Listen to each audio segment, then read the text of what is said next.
What's going on, guys? Capine here and welcome back. And in this video, I'll be featuring some more buffed Pokemon in the Open Great League, Shadow Tyranitar and Ludicolo. Tyranitar has been given access to Dragon Breath, which allows it to spam out Brutal Swings at an extremely fast pace of every 9 turns.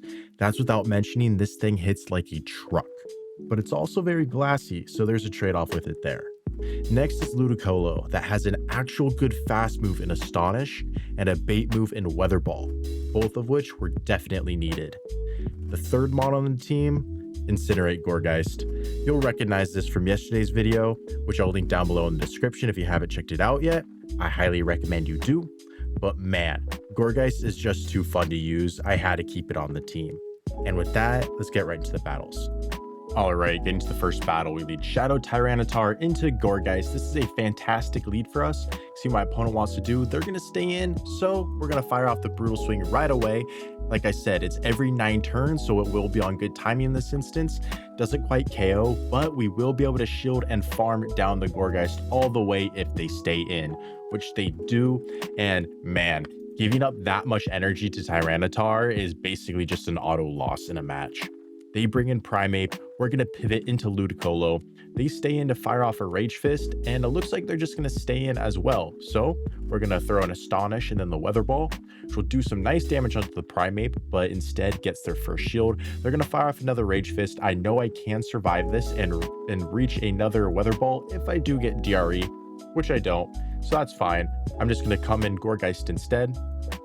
Now, this is a double boosted Primeape, so I do not want to take that Rage Fist there. So instead, I'm gonna give up the shield, land an Incinerate, pivot to Tyranitar, and get the Dragon Breath down before they reach another Rage Fist. And those triple boosted Karate Chops, I think it was just one that did massive damage to that Tyranitar, but we're able to land the Brutal Swing onto the Blastoise and then Dragon Breath it down. GG's. Next battle, Shadow Tyranitar into Lickilicky. Lickilicky, due to the Shadow Ball buff, is almost always on Body Slam and Shadow Ball set. And here we're going to fire off the Stone Edge. It does massive damage. That's against a bulky Lickilicky, and it brought it down into the red. Shadow Tyranitar already in these first 2 battles just showing its strengths. I will give up a shield there to respect a potential Earthquake just because they did build up to it. It ends up only being a Body Slam, so they fire off the back-to-back moves, which I know can only be another Body Slam. We tank that just fine, get a shield from the Venusaur, and then we can pivot into Gourgeist. They will be able to land a Sludge, but fortunately we will outpace to the Shadow Ball before their second Sludge, so this will take out the Venusaur, denying them of that energy. Down goes Venusaur. See what they have in the back. They have a Skeleturge. Skeleturge cannot get the farm down before we reach a Shadow Ball, and that is going to be game there because they have to give up their final shield, and if they do, Ludicolo will sweep, but they let it go, and down goes the Skeleturge. GG's. Next battle, Jellicent. Another pretty good lead for us here because we are resisting the hexes, but a Surf will pretty much one-shot us.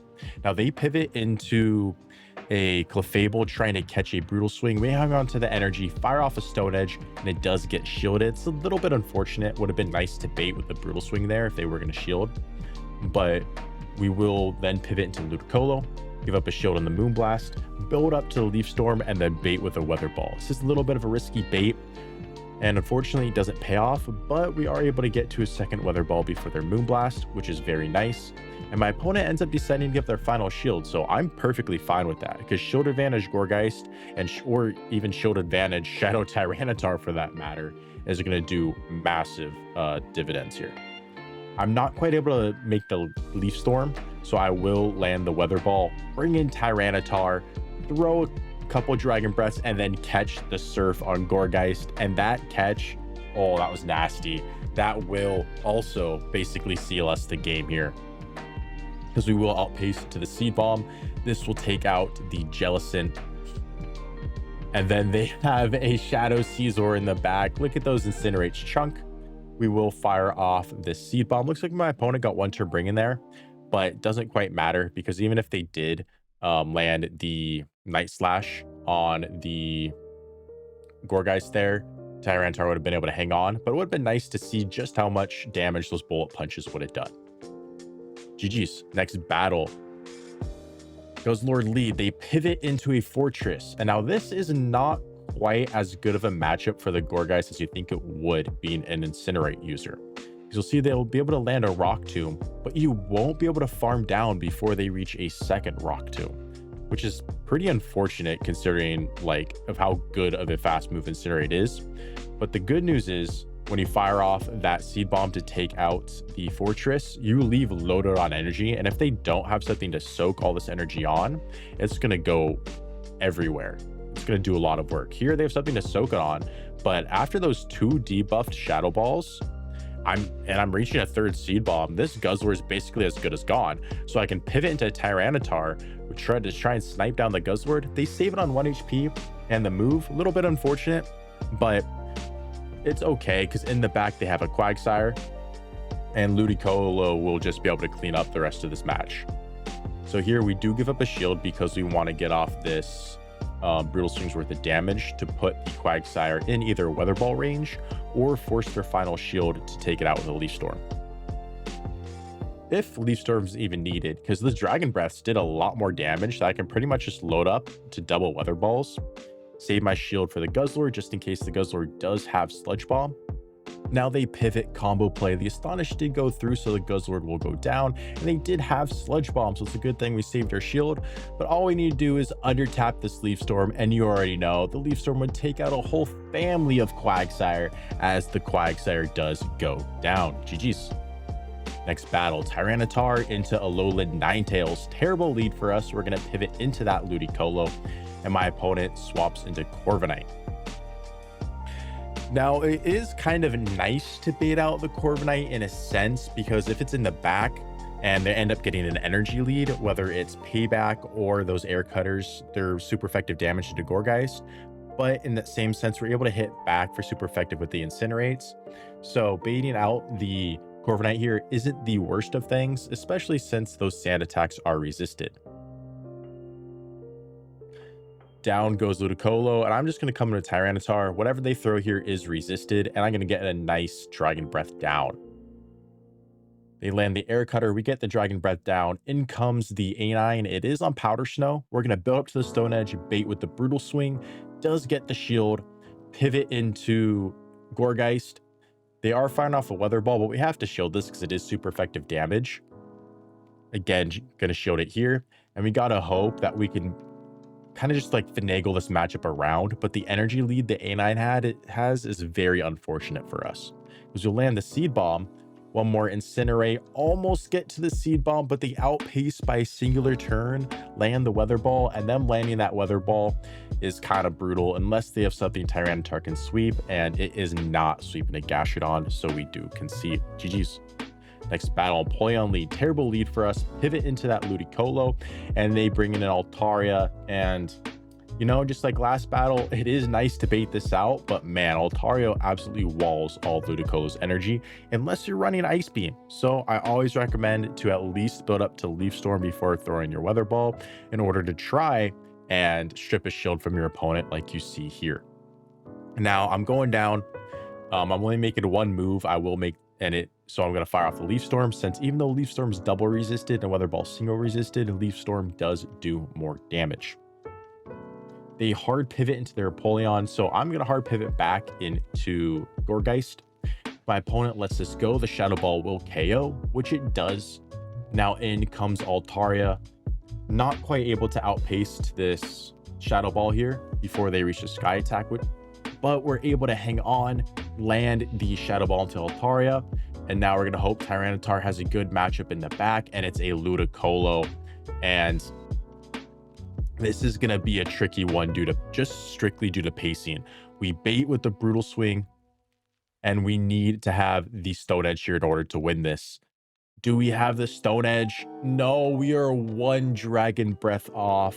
And Ludicolo, with its new pacing and fast pacing to the Weather Balls, is able to take that one by a singular turn. GG's.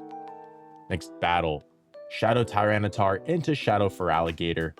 This is a pretty decent lead for us, since the Shadow Claws are resisted. The only matchup that the Shadow Gator wins here is the Zeros, so that's what they're going to play to. But if they play to that, it's just an easy catch of a Hydro Cannon onto our Ludicolo to double resist all that energy. Now they pivot into Clodsire, which is an interesting pivot in my opinion, because we have these super effective Weather Balls. And we are going to reach a second one here. That's going to be some nice damage onto the Clodsire. Does end up getting a first shield from them, which is very nice to see. And at this point, Ludicolo has done its job. We're going to let it go.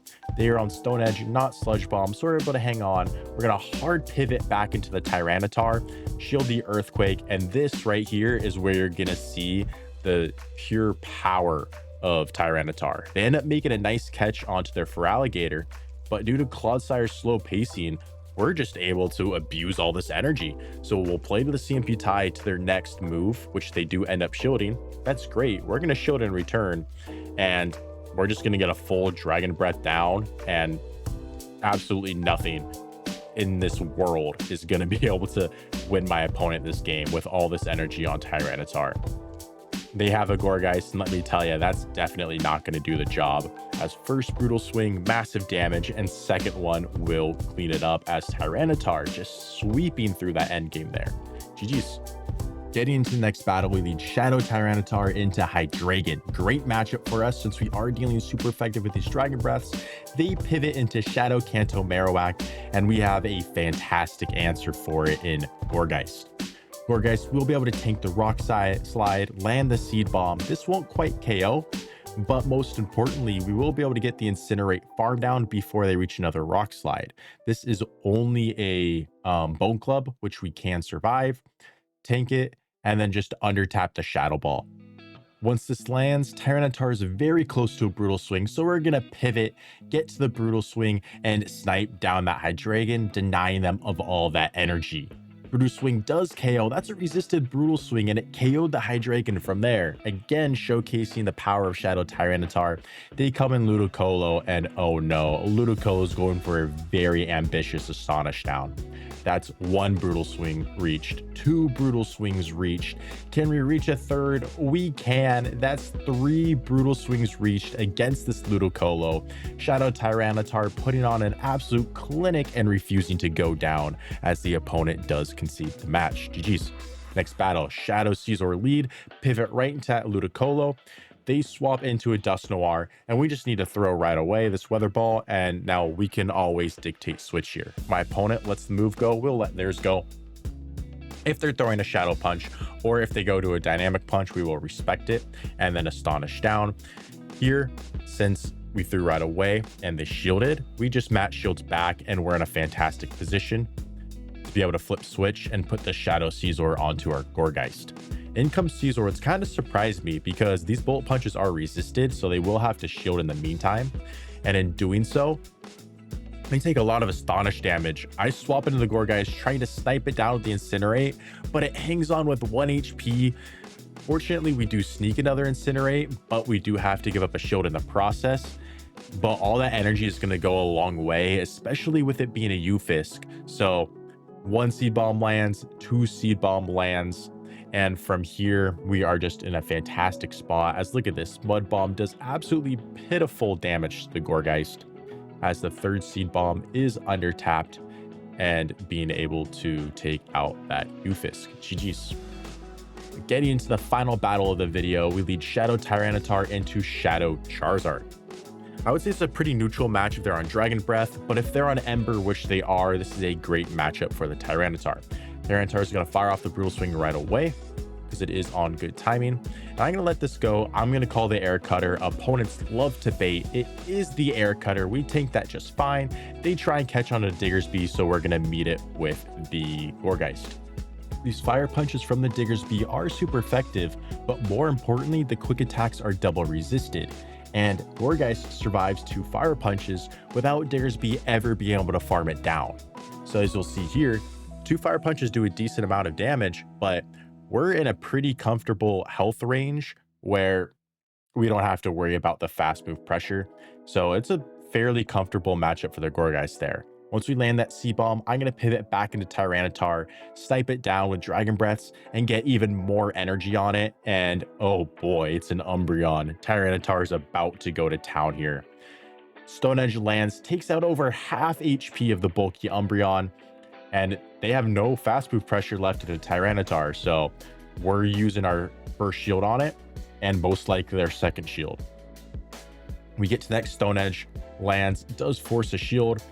And guess what? We don't even need to use our second shield there, since we were able to catch it onto Gourgeist. And oh boy, Tyranitar putting on an absolute show right now.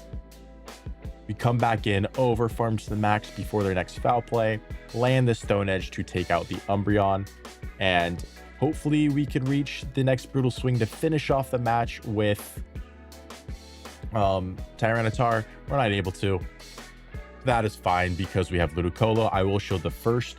Even a boosted Air Cutter does less than a Blast Burn, so it's a very safe shield there for me, as Ludicolo does get the Astonish down. Jeez. I hope this video serves as a great example of the sheer power of Shadow Tyranitar. Being able to spam out those hard-hitting Brutal Swings creates an oppressive nature like no other. Ludicolo, I was impressed with it. I don't think it will become top meta by any means, but it can definitely serve well as a nice anti-meta pick that'll help to core break some opponents.